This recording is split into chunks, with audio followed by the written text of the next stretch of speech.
तो पाकिस्तान के माहौल की बेहतरी के लिए ज़रूरी है कि ये जो हमारे लीडिंग पॉलिटिशियन हैं, बड़ी सियासी जमातों के जो लीडर्स हैं, हेड हैं, 3-4 लोगों के ऊपर इस माहौल को बेहतर करने का बोझ ज़्यादा है। नवाज़ शरीफ सर फहरिस्त है और दूसरे नंबर पर इमरान खान और आसिफ अली जरदारी हैं। ये 3 लोग अगर माहौल की बेहतरी कर लें और साथ बैठ जाएं इस्टेब्लिशमेंट के और रूल्स ऑफ द गेम के ऊपर कोई तरीक़ाकार तय कर लें कि किसकी हदूद कहाँ शुरू होती है। किसी मुल्क में अगर फ़ौज और उसके सियासतदान या सियासी जमातें आपस में लड़ रहे हों तो वो किसी मुल्क का बचे रहना काफ़ी मुश्किल काम है। लेकिन किसी पाकिस्तान या किसी और दुनिया के मुल्क में भी अगर हर दूसरे तीसरे साल एक इलेक्टेड प्राइम मिनिस्टर को पकड़ के हम जेल में डाल दें और फिर उसको बताएं कि सबसे बड़ा चोर है और जो बाकी बच गए हैं वो सबसे अच्छे नेक लोग हैं, तो वो मुल्क भी कभी आगे तरक्की की राह के ऊपर आसानी से बढ़ नहीं सकता। पाकिस्तान इस दूसरी वाली कैफियत के अंदर इस वक्त फंसा हुआ है। एक 9 मई भी हमने देख लिया और दूसरी कैफियत तो हमारी 80 साल से जारी है। इससे निकलना कैसे है? निकलने का रास्ता एक ही है कि ये बैठ जाएंगे जो बड़े हैं पाकिस्तान के, जिनको अल्लाह ने फैसला साजी का इख्तियार दिया और इक़्तिदार की मनसब के ऊपर बिठाया भी है। बड़ा ज़िम्मेदारी है, बड़ी बोझ है इसके ऊपर। खुदा ताला जब ये ज़िम्मेदारी वाली जगह देता है ना तो उसका जवाब भी देना है आपने, तो उसको सामने रखते हुए अपने मुल्क की तकदीर के फ़ैसले करने चाहिए। आज एक प्राइम मिनिस्टर ने स्टेटमेंट दी है, लेकिन इस प्राइम मिनिस्टर की स्टेटमेंट का असल इम्तहान ये होगा कि ये लोग इसको ट्रांसलेट करें इनटू रियलिटी। शहबाज शरीफ के बयान के ऊपर अभी उतना वज़न नहीं आएगा उस बयान के अंदर जब तक नवाज़ शरीफ उस पलड़े में अपना वेट ना डाल दे, आसिफ अली जरदारी उस पलड़े में अपना वेट ना डाल दे और इमरान खान भी सोलो फ्लाइट से हटकर एक पोलिटिकल प्रोसेस का हिस्सा बनने का फ़ैसला न कर लें। फिर ये 4-5 पॉलिटिशियन जब बैठे होंगे और ये एस्टेब्लिशमेंट से इंगेज करेंगे तो फिर वो रूल्स ऑफ द गेम तय करना काफ़ी हद तक मुमकिन हो जाएगा, वैसे कभी नहीं होगा। सुनिए शरीफ ने क्या बात कही। पीटीआई और उनके जो साथी हैं जो बात कर रहे हैं, उन्होंने, मैंने आज अखबार में पढ़ा है डायलॉग की, तो मैंने तो असेंबली में डायलॉग की उनको दावत दी। अगर वो उसके ऊपर तैयार है तो गवर्नमेंट ऑफ पाकिस्तान बिल्कुल तैयार है, क्योंकि पाकिस्तान में तरक्की और खुशहाली के लिए तमाम पोलिटिकल पार्टीज में हामनी होनी चाहिए, लेकिन इसकी आड़ में गैर कानूनी और ब्लैक मेलिंग वो नहीं हो सकती। जो जायज़ मामलात हैं उसकी रोशनी में डायलॉग आगे बढ़ सकता है, जिसके लिए मैंने पहले भी दावत दी और अब भी मैं उसको रिट्वीट कर रहा हूँ। बैरिस्टर उमर, जो माजी है वो बातचीत के हवाले से उसमें एक रुकावट रही है। पाकिस्तान तहरीक इंसाफ के जो सफ़े अव्वल के लीडर्स हैं वो कुछ 99% मुज़ाकरात के हामी रहे हैं, लेकिन 1% जो है वो इमरान खान का वज़न है उसके अंदर, और वही वज़न सबसे बड़ा वज़न है, 100% उसी पलड़े में चला जाता है। वो इसको अपोज करते रहे। अभी क्या बनेगा? आपकी जमात के अंदर अभी भी राय, डोमिनेंट ओपिनियन जो है आपके लोगों की वो यही है कि मुज़ाकरात से रास्ता निकलना चाहिए, लड़ाई से, सड़कों के ऊपर स्ट्रीट एजिटेशन से रास्ता नहीं निकलेगा। अभी मामलात कैसे आगे चलेंगे? बिस्मिल्लाहिर्रहमानिर्रहीम। बुनियादी तौर पे देखें, माजी तो हमेशा से पाकिस्तान की हकीकतें तल्ख ही रही हैं। आबिद भाई जिस तरह से उन्होंने सारी चीज़ों को बात किया, अप्स एंड डाउन सियासत में आते रहे हैं। बातचीत का दरवाज़ा खुलता भी है, बंद भी होता है। अगर जिस तरह कल ही से बात कर लें तो कैबिनेट मेंबर ही हैं तारिक फजल भाई, उन्होंने बड़ा कैटेगोरिकली कहा कि 8 फरवरी तक मुलाकात ही नहीं होगी। तो फिर एक इस तरफ से आया, मगर चलें ये बयान आया जिस तरह से बता रहे हैं कि कैबिनेट के अंदर बैठे दिया, तो चलें ये कम अज़ कम उस बयान की फिर नफ़ी करता है। अगर उसकी नफ़ी करता है तो देखें, ऑल पार्टीज़ जब इकट्ठी हुई हैं तहरीक तहफ़्फ़ुज़ आईन पाकिस्तान के फोरम के तहत, तो उन्होंने भी तो यही बात की है, मगर साथ उन्होंने किस चीज़ से मशरूत किया कि हमें इमरान खान से मुलाकात तो करने दें। देखें, अब सीनियर वॉइसेस अगर बात कर रही हैं, जिसकी तरफ आप इशारा कर रहे हैं कि उनकी ख्वाहिश है कि मुज़ाकरात हों, डायलॉग हों, मगर किस टर्म्स पे हों, वो चीज़, वो बैरियर दूर करने के लिए कम से कम कुछ गुंजाइश तो पैदा करनी चाहिए ना। अब एक मुलाकात की हर्डल, सियासी फोर्सेस की पिछले 26 नवंबर से आज तक मुलाकात ही नहीं हुई, उनका मुकम्मल तौर से रास्ता बंद किया गया। फिर तहरीक इंसाफ को कहते हैं कि जी ये सियासत नहीं करते। तहरीक इंसाफ को तो इमरान खान की पॉलिटिकल मुलाकातें बंद करके एक किस्म के डिसरे में डाल दिया गया, एक कन्फ्यूजन का शिकार कराया गया ताकि पॉलिसी साजी उस तरह से ना हो सके। आज एक मौका है, मतलब महमूद खान अचकज़ई कोई खुद से सिर्फ बात नहीं कर रहे, इमरान खान ने एक किस्म का पूरी पार्टी का बोझ उनके पीछे डाला है, पूरी पार्टी का वज़न उनके पलड़े में डाला है, तो उनकी बात में उस तरह से भी वज़न है। अगर आज हुकूमत उस एंगल पे सोच रही है, अगर वाकई इतनी सिंसेरिटी है तो कल ही अडयाला के दरवाजे खोल लें। मगर आज देखें, आज चलें फैमिली और लॉयर्स की मुलाकात का दिन था, नहीं कराई गई। बहनें अभी तक बाहर बैठी हैं, वकला बैठे हुए हैं, मगर नहीं कराई गई। जुमेरात का दिन पॉलिटिकल लोगों का दिन है, आज डिसाइड कर लें, आज उस गेटवे को खोल लें, तो मैं समझता हूँ कि एक बेहतरी की फ़ज़ा बन सकती है। मगर अगर हम उसी पे रहेंगे कि नहीं कि हमने -1 करके ही बात करनी है, तो फिर कैसे बात होगी? बताइए जी। -1 करने की ख्वाहिश हमेशा हमारी इस्टेब्लिशमेंट की बड़ी दिल के करीब होती है।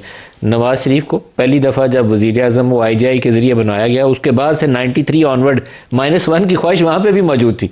देखिए मलिक साहब, आपके मेरे चाहने से कोई -1 नहीं होता। अभी आप इमरान खान के लिए -1 करने को देखें, तो आप लोगों को तो सीखना चाहिए। हमने तो सीखा सिखाया ही हुआ है, हमने बड़ी मारें खाई हैं। 2 मरतबा मेरे कायदीन ने एग्ज़ाइल में गए, उन्होंने अपने नवाज शरीफ ने ना अपनी वालदा के जनाजे में शिरकत की, ना अपने वालिद के जनाजे में शिरकत की। बीवी मस्त बिस्तर मर्ग पे थी, उनसे 1 मिनट के लिए बात तक नहीं कराई गई। मरियम नवाज शरीफ साहबा को आप जेल की वो अपने बाप को मिलने जाती है, आप वहाँ पे उनको अरेस्ट कर लेते हैं। कराची वो जाती हैं, आप उनका दरवाज़ा तोड़ के चादर और चार दीवारी को पमाल करते हैं। कौन कौन सा सितम नहीं डाया मलिक साहब। ये बात जब आप ज़ख्म को रेदेंगे तो बातें तो होती हैं, लेकिन पाकिस्तान हमें सबसे ज़्यादा, पाकिस्तान के मफादात ज़्यादा अजीम है, लोगों की जो परेशानियाँ हैं वो ज़्यादा हमें पिंच करती हैं। मेरी अर्ज़ ये है कि जो उमैर साहब फरमा रहे हैं, बातचीत का रास्ता इख्तियार करें। रात के 12-1-2 बजे तक तो मुलाकात नहीं होती। आप इमरान को माइनस करना चाहते हैं -1? हमने कभी किसी के माइनस की बात नहीं की, मेरे लीडरशिप ने कभी किसी को -+ करना। तो मलिक साहब, ये पाकिस्तान की अवाम का हक है। ये -+ ये आपके मेरे कहने से नहीं होते। आपने नवाज शरीफ साहब को हटाने की कोशिश की, अल्लाह ताला उनको फिर इक़्तिदार में लेकर आए। ये आप और मेरे चाहने या ना चाहने से -1 और प्लस नहीं होते, ये पाकिस्तान की। लेकिन किसी ज़माने में जब नवाज शरीफ को और मोहतरमा अल्लाह उनके दर्जात बुलंद करें, इन दोनों को पाकिस्तान से बाहर भेजा गया था ज़बरदस्ती जनरल मुशर्रफ के दौर में, तो उस वक्त भी तासुर यही था कि दोनों माइनस हो गए, वापसी का इनका रास्ता हमेशा के लिए बंद हो गया। जब इन्होंने फिर डायलॉग किए दोनों पॉलिटिकल लोगों ने, बर्फ़ पिघली, फिर वो पाकिस्तान आए। पाकिस्तान अपने सियासी हिकमत अमली और बसीरत के साथ अल्लाह के फजल और करम से आगे बढ़े। बेनज़ीर साहिबा को शहीद कर दिया गया। नवाज शरीफ साहब खतरा, अपनी जान का खतरे में डाल के आसिफ अली जरदारी साहब के पास गए, मिलजुल के बात की, फिर इलेक्शंस की तरफ गए।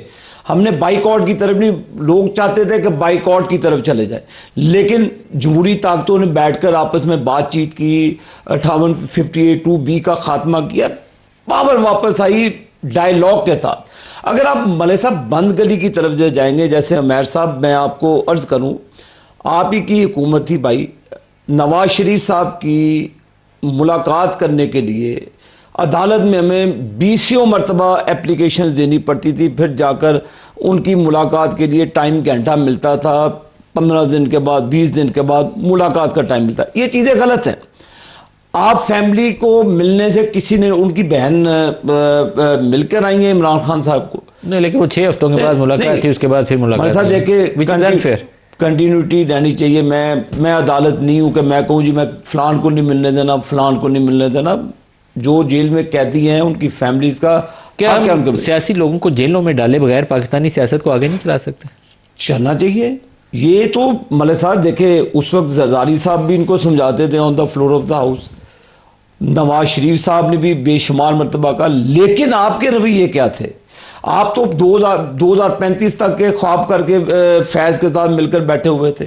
आपके तो प्लान ही पाकिस्तान के लिए ख़तरनाक। वो मैं चले, वो जब अदालतें फैसला करेंगी, जो मामला चले, मैं उस अभी गहराई में नहीं जाना चाहता। लेकिन मैं नहीं चाहता कि आप अपनी नफ़रत और आग में अपने पॉलिटिकल लोगों को, उनकी फैमिलीज़ को विक्टिमाइज़ करवाएं। अब उनको कहें जी मेरी खातिर आप जला दें पाकिस्तान को, तो 9 मई का जलाया, किसी को 10 साल की सजा है। चाहे उनकी माओ बेटियों को पूछो, कभी ये PTI की लीडरशिप उनके पास गई है? कोई नहीं जाता मलिक साहब। मैं इसीलिए कहता हूँ कि जमहूरी रवैया इख्तियार करें। आप 3 मरतबा डायलॉग के लिए आपको पता माजी में कोशिश हुई, इमरान खान साहब यूटर्न ले गए, आप कह देंगे नहीं लिया। उमैर नियाज़ी साहब, लेकिन ये आपकी जमात को इंटरनली कुछ अपनी स्ट्रेटजाइज करना पड़ेगा। इमरान की पॉलिटिक्स, मतलब जो मैं उनकी सियासत देखता रहा हूँ, वो अभी भी सुहेल अफरीदी को यही कह रहे हैं सड़क के ऊपर आओ। वो एक पॉलिटिकल लीडर के लिए वो रास्ता होता है कि दबाव बरकरार रखें, लेकिन साथ वो बातचीत वाला दरवाज़ा कभी बंद नहीं करता। जो एक मिसिंग फैक्टर है इमरान की सियासत में, वो बातचीत वाला दरवाज़ा बंद करके बैठे हुए हैं, जिसके बगैर वो आगे बढ़ नहीं सकते। तो ये आपकी जमात को तय करना पड़ेगा। हो सकता है कि इमरान की इंडोर्समेंट के बगैर ही आपको बातचीत का दरवाज़ा खोलना पड़े, तो आपको आगे बढ़ना चाहिए। फिर इमरान के लिए भी आप गुंजाइश पैदा कर सकते हैं। मलिक साहब, बात ठीक कह रहे हैं कि दोनों प्रोसेस हैं और दोनों प्रोसेस साइड बाय साइड चलते हैं। और देखिए, आपको क्या नहीं लगता कि इमरान खान वो दोनों प्रोसेस साइड बाय साइड चला रहे हैं? एक तरफ तो चले सुहेल अफरीदी को उन्होंने कहा है, तो आप अपनी वो देख रहे हैं इमरान खान ने अपनी जमात को इंगेज रखा हुआ है, ठीक है, वो अपना जो है ना तशख़्ख़ुस कायम रख रहे हैं। साथ ही साथ इतना बड़ा मैंडेट महमूद खान को दिया है कि जाएं आप जिस तरह से डिसाइड करते हैं। अब देखें, कुछ बाहर वाले लोगों ने भी करना है, कुछ चीज़ें कहे बगैर भी की जाती हैं। अब देखें, सब चीज़ें आप कहें कि इमरान खान करें, इमरान खान का सबसे बड़ा हैंडीकैप क्या है? पाकिस्तान में आज तक इस तरह की कैद किसी कैदी ने नहीं काटी। देखें, पॉलिटिकल लोग जेलों में ज़रूर जाते रहे हैं, पर वो अदालतों में आते थे। अदालतों में वो अपनी लीडरशिप के साथ भी इंटरेक्ट करते थे, वकला के साथ भी, अपनी आवाम के साथ भी जो सपोर्टरान आए थे। इमरान खान की जो है ना 850 दिन से ज़ायद की कैद हो गई है, किसी ने झलक तक नहीं देखी। इस तरह के मामलात में वो अपनी जमात भी चला रहे हैं, सारे मामलात भी चला रहे हैं। फिर जिस तरह के मामलात आबिद भाई ने बताए थे कि हर पार्टी की वही कहानी है। देखें, इमरान खान की भी तो बेगम आज कैद में है, वो वाला भी इमरान खान का जो है ना दिल में दर्द मौजूद है कि एक बेगम जिसका पॉलिटिकली रोल नहीं है, साथ उसे 2 केसेस में सज़ाएं की हुई हैं, वो भी बोझ साथ साथ उठाया हुआ है। साथ ही साथ जो पार्टी लीडरशिप के साथ हो रहा, वो सारी चीज़ों के बावजूद भी इमरान खान से हम एक्सपेक्ट करें कि जी वो इसमें जो है ना बिल्कुल ही एक नीची पोजीशन ले जाए, तो फिर तो जो है ना मेरे ख्याल से जो निज़ाम हमारा जिस तरह का है, जो निज़ाम बाकी पॉलिटिकल पार्टीज़ को भी over the period of time haunt करता रहा, वो तो इमरान खान को निज़ाम निकल जाएगा। तो इमरान खान की बका, उमैर नियाज़ी साहब, लेकिन ये सियासी तौर पर आपको बाज़ औक़ात ये देखना पड़ता है कि वो कौन सा कदम आगे बढ़ाएं तो रास्ता आगे खुल सकता है। तो आपका आइडियल पोजीशन ये होनी चाहिए थी कि पीटीआई एक अपनी कमेटी फॉर्म करती और उसमें जो सुलह जो मुफाहमत की तरफ राग़िब लोग हैं, आपकी जमात में गौहर साहब हैं, बैरिस्टर गौहर हैं, आप खुद हैं, बैरिस्टर अली ज़फ़र साहब हैं, असद कैसर हैं, अली मीन गंडा, पूरे लॉन्ग लिस्ट ऑफ पीपल जो बातचीत के हक़ में हैं। आतिफ़ खान है, शहराम है, आपके सारी टॉप टियर बातचीत चाहती है। शाह महमूद जो जेल में पड़े हुए हैं वो बातचीत चाहते हैं। तो आप इंटरनली कमेटी फॉर्म करते, वो इंगेज करती इन लोगों से और वो रास्ता खुल जाता।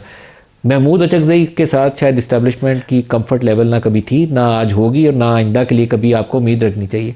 तो ये बाज़ औक़ात आपकी जो मूव है ना, वो डिसाइड करती है कि आउटकम क्या होगी। नहीं, मगर इधर एक प्लस पॉइंट भी है। बिल्कुल आप ठीक कह रहे हैं कि एस्टैब्लिशमेंट के साथ ना हो, मगर महमूद खान का जो रिलेशनशिप है दूसरी पॉलिटिकल पार्टीज़ के साथ, उसकी भी डेप्थ बहुत ज़्यादा है, जो कंपैरेटिवली मैं समझता हूँ कि अगर शाह महमूद कुरैशी साहब को अगर एक साइड पे कर दे, बाकी हमारी लीडरशिप के पास शायद हैंडीकैप हो, किसी का शायद पीपल्स पार्टी के साथ ज़्यादा ताल्लुक हो, नून लीग में उतनी इन रोड ना हो, उतनी इनग्रेस ना हो, मगर है कि ओवरऑल वो उस रोल में अगर हैं तो ये नहीं है कि पीटीआई पीछे से हट गई है, पीटीआई भी साथ जुड़ी हुई है। इमरान खान ने अगर उन्हें आगे किया, इसका ये मतलब नहीं है कि बिल्कुल अपने बंदों को बिल्कुल ही जो है ना पसे पुश्त पर डाल दिया है। उनका भी वही रोल है, उन्होंने उनको सपोर्ट करना है, साथ कैरी करना है। देखें, अडियाला से एक आवाज़ आ रही है तो साथ कोट लखपत की आवाज़ को भी हमें इग्नोर नहीं करना चाहिए। कोट लखपत ने 1 जुलाई में लेटर लिखा था, अभी रिसेंट टाइम्स में भी एक लेटर लिखा है, और अभी वाले लेटर्स में जो सबसे जो इंटरेस्टिंग बात है कि उन्होंने कहा है कि कम अज़ कम मतलब इस सियासत की तो जगह होनी चाहिए कि ना मुज़ाहमत ना मुज़ाकरात, आप सियासत की स्पेस क्रिएट करें। देखें, ये एक रियलिस्टिक बात है जिसमें सबका बेनिफिट है, ये खाली पीटीआई की नहीं बात हो रही। देखें, ओवर द पीरियड हुआ क्या है कि इन्होंने कहा कि जी हमने मीसाक किया, हमने जमहूरियत की बहाली के लिए ये कुर्बानियाँ की, मगर देखें पिछली 26वीं 27वीं तरमीम ने इन्होंने जितना कुछ अचीव किया था, जो भी कहें इनके पास मेडल थे, डेमोक्रेटिक मेडल, वो सारे लूज़ कर दिए हैं। और वो सारी चीज़ें अगर आगे फर्दर अगर उस ऑन स्लॉट को रोकना है तो उसके लिए सारों को उस टेबल पे आना पड़ेगा कि हमने एज सियासी जमात अपनी तो स्पेस बहाल रखनी है ना। अगर हम ये रह दें, अगर किसी के जहन में आज आ गया है कि मुल्क को टेक्नोक्रेट्स बेहतर चला सकते हैं, तो बस सियासतदान किधर जाएंगे? सियासतदान अपने स्पेस अपने हाथ से, अपने खौफ से, किसी फ़र्द के खौफ से अगर सारी गिव इन कर देंगे तो मेरे ख्याल से हम इस मुल्क का नुकसान कर रहे होंगे। जनाब, सियासत की जगह बचा के रखिए, ये मैसेज है उनकी तरफ से। बिल्कुल, सियासत की जगह बचनी चाहिए मलिक साहब, क्यों नहीं बचनी चाहिए। हम जमहूरी लोग हैं, मेरे वालिद साहब की 14 साल सियासी कैदें हैं, जनरल अयूब से लेकर जनरल मुशर्रफ तक। 3.5 साल उन्होंने 8 किले में काटे जनरल मुशर्रफ के दौर में। तो हमारा तो खून शामिल है इन चीज़ों में। हम तो कभी नहीं शौक़ रखते कि कभी किसी को मदीना शरीफ जा रहे हैं प्राइम मिनिस्टर तो वहाँ पर आप गालियाँ दे दें, फैमिलीज़ जा रही हैं तो पीछे से आप बदजुबानी और बदकलामी करें, और आपकी लीडरशिप उसको प्रमोट करे, इस कल्चर को प्रमोट करे, उनको और प्रवोक करते हैं कि जी आप ये काम करें। तो मलिक साहब बड़े ज़ख़म है माजी के। अब नवाज शरीफ साहब फैमिली के साथ जा रहे हैं तो आप लोगों को अपने कह रहे हैं जी जाके इनको गालियाँ दें, जाके फैमिलीज़ के साथ जा रही हैं। मैं टेबल पे बैठा हूँ, शहबाज शरीफ साहब की फैमिलीज़ है, उनकी वाइफ बैठी है, बहू बैठी है, आप वहाँ पर आके तमाशा लगा रहे हैं। तो ये चीज़ें उमैर साहब, ये चीज़ें हुई हैं। आप बड़े अच्छे हैं, कोई शक नहीं है, लेकिन मैं आपको ओवरऑल एक पैराए में बात कर रहा हूँ कि जो चीज़ें हम जिन चीज़ों, अब मस्जिद नबवी में कौन सी सियासत होती है मलिक साहब। शहबाज शरीफ साहब कैबिनेट में जा रहे हैं, आपके पूरे जहाज़ भर के पूरी दुनिया से आते हैं, तो वहाँ पर आप लोगों को 10-10 साल के लिए फंसाएं जाके। तो ये जमहूरी रवैये पैदा करने चाहिए आपको अपने आप में। आप पहले अपना हाउस इन ऑर्डर करें कि डायलॉग करने हैं कि नहीं करने हैं। जब आप पॉलिटिकल लोगों से गेटवे ओपन करते हैं तो आप कहते हैं जी हमने एस्टेब्लिशमेंट से बात करें। आप उमैर साहब देखें कि आप किस साइड पे खड़े हैं। आप अगर जमहूरियत की अभी मेरे भाई बात कर रहे हैं, तो जब आपके लीडर ख्वाहिश करते हैं कि जी मैं इस जमहूरी प्रोसेस को नहीं मानता, मैं तो एस्टेब्लिशमेंट से बात करूँगा, तो मलिक साहब ये आप पहले अपने जमहूरी निज़ाम, अपने माइंड सेट को पहले बताएं कि आप क्या चाहते हैं।